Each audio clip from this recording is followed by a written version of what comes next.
David was an elderly gentleman. He was the fixture of the shul, the resident Talmid Chacham, and a meticulous observer of mitzvahs. He had a very special relationship with HaKadosh Baruch Hu. However, there was something peculiar about his behavior. It all happened on Pesach. The Kohanim, at the end of Musaf, washed their hands, walked up to the Aron Kodesh, preparing to duchen. There was a balabas in the back of the shul, donning his talis over his head. It slipped off as the Baal Tefillah screams out, Kohanim!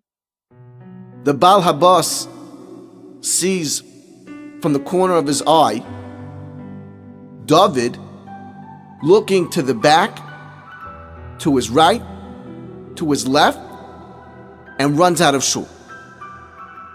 The Baal Habas is thinking to himself, why? Maybe he has to use the restrooms. He needs fresh air. Tomorrow, I'm going to look at David again. The next day, comes time for duchening. The Baal Tefillah screams out, Kohanim! The Baal Habas looks again in the direction of David, and sure enough, David's looking to his right, to his left, to the back, and runs out. The Baal Habas is thinking, this is very strange. Most people stay for duchening. Why is he leaving like that? He's up to something no good. After Yom Tif, this Baal Habas goes to the Rav. He says, Rabbi, David is a wonderful person.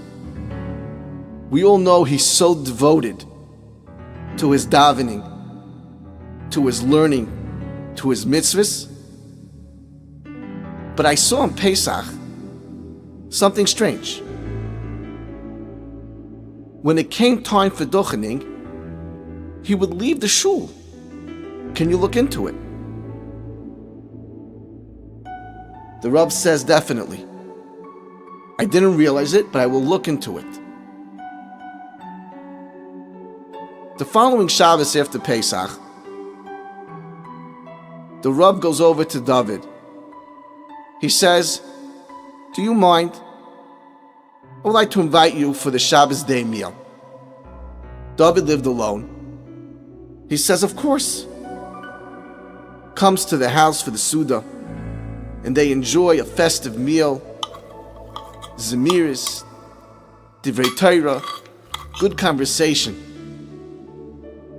At the conclusion of the meal, the Rav says to David, David, I want to ask you something. It's come to my attention, when it came time to duchen, this past Yom Tif, one of the Balabatim noticed that you left before Birchas Kohanim. Can you explain that to me? David looks at the Rav. He's turning pale. He's shaking. He's quivering. The Rav feels bad. Did he say something he should not have said? Did he bring up a conversation that was inappropriate? The rabbi runs to the kitchen. He gets a glass of water.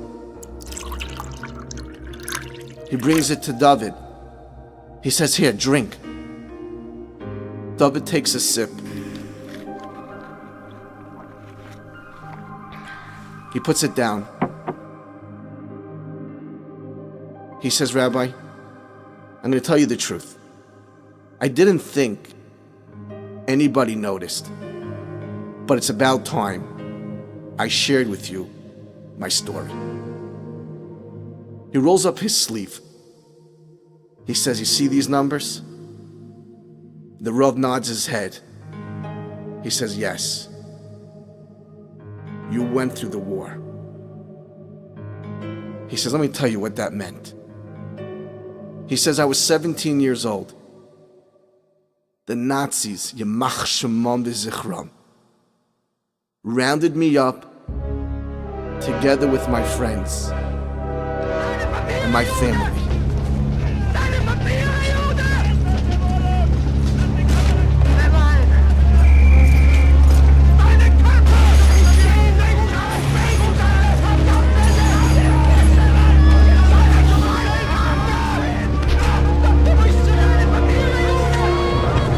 My entire family was wiped out.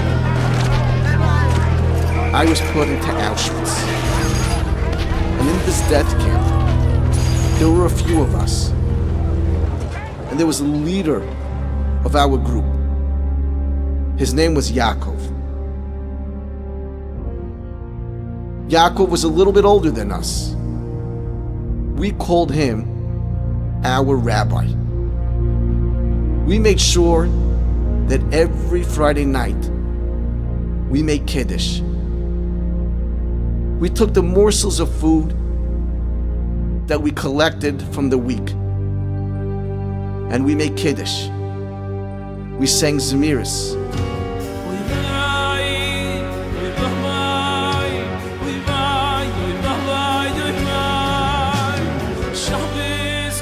Just to give us a little bit of feeling of what it was like when we were back home. It was Erev Pesach.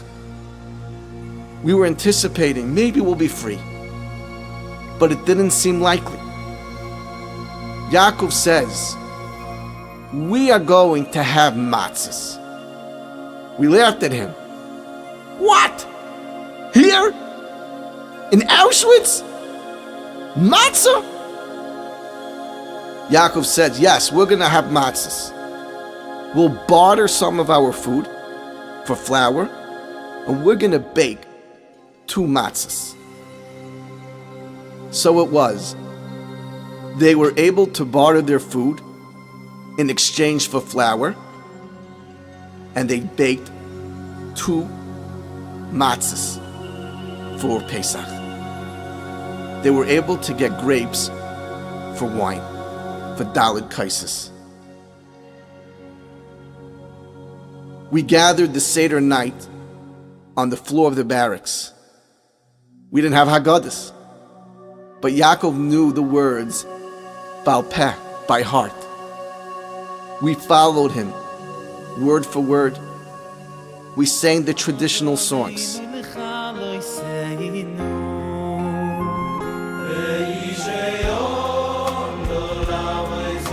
While we were celebrating this beautiful Yom Tov, their door slams open. The Nazi Yamach Shemo walks in, cursing and yelling. "What are you doing here?" He comes over. He's hitting us with his baton. "Who's the leader?" I'm thinking to myself, you know what? I'm the leader. I'll take the bullet. I stand up and I say, "I'm the leader." The Nazi takes his gun and he puts it to my head. And he says, "You know what? I'm going to kill you right now." He says, "You know, I'm not. I have a better idea. Tomorrow morning, I'm going to take you out, and in front of everybody, we are going to hang you. We'll show you what it means to celebrate." We all went back to our beds, but we did not sleep. The next morning, the sun rose. I was saying Vidui because I knew this was my very last day. We all stood outside. They called everybody's name. And then they called my name. I walked up to the podium, and they had a noose ready for me. I get up on the podium, and they're about to hang me. And all of a sudden I hear, "He's not the leader! I'm the leader!" It's Yaakov.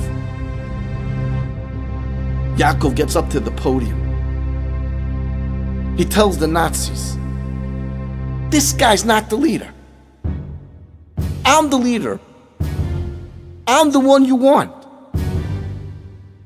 The Nazis are flabbergasted. They can't believe it. They never saw such a thing. Two people arguing? Who should be killed?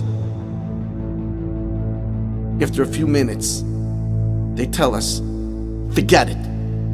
We'll decide who's the leader." And they chose Yaakov. I had no choice. I had to go back. They tell Yaakov, "We have never seen such a thing. Two people argue who should die. We're going to grant you your last request." What is it? He says, "I want to speak to my people for 2 minutes." Yaakov walks to the front of the podium.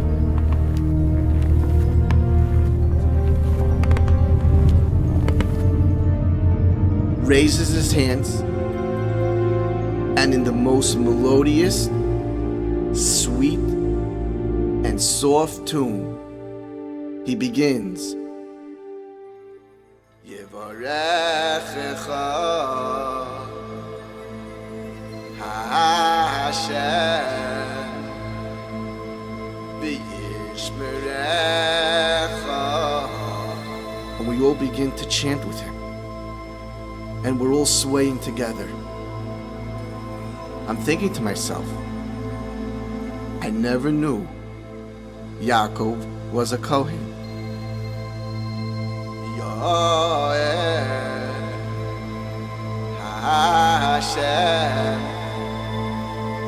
I see Yaakov is at peace with himself. We're all singing along with him.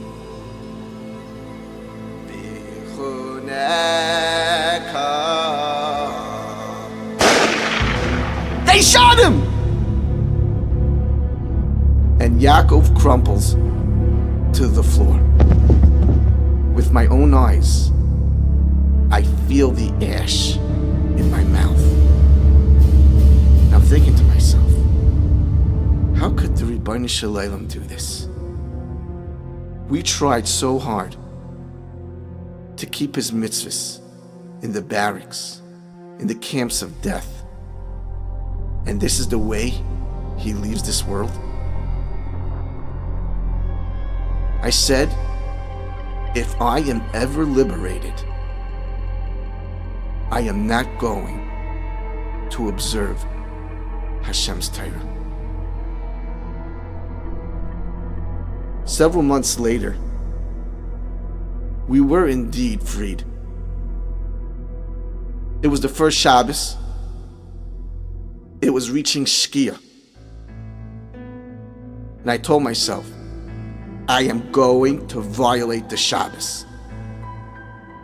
While the sun was setting, I have an image, and I hear a voice.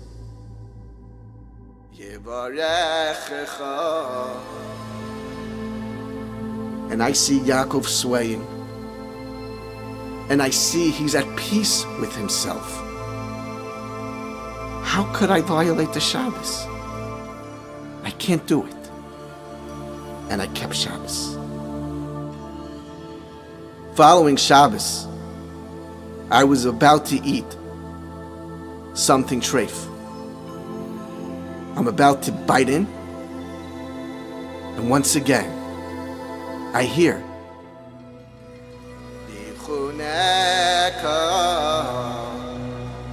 I say, how could I do this? And I didn't need it. Several weeks later, I started dating a girl. She wasn't Jewish. We were now going to get married.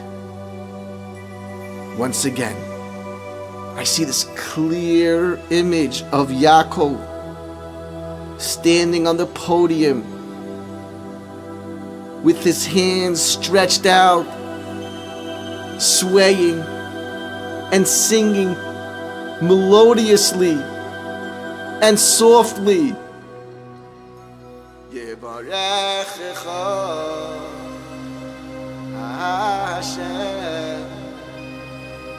I made a vow to myself.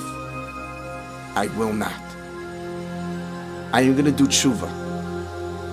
I am going to turn around. I am going to keep Hashem's mitzvahs. I married a Jewish girl. We raised a beautiful family together. But Rabbi, I want to tell you something. There is still one thing I cannot do. And that is, I cannot listen to another Kohen duchen. I can only see and hear Yaakov duchen. This is the image that I must see in my mind. Therefore, when the Chazan screams out, Kohanim, I leave the shul. I go into the hallway and I cry copious tears.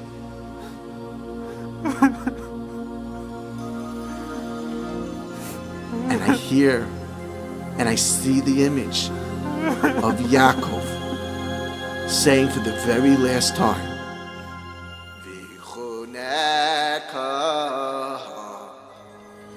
and I cry for my family, and I cry for Klal Yisrael. All of us are tested in our lives. We should never be tested like David. But the purpose of these tests, these trials, these tribulations, is for one purpose, and that is to keep us closer to Hashem, to raise our level of understanding the greatness of the Ribono Shel Olam. In our lives, there are moments which may cause us to become despondent and give it all up. To the contrary, we need to use those difficult moments as a catalyst for growth.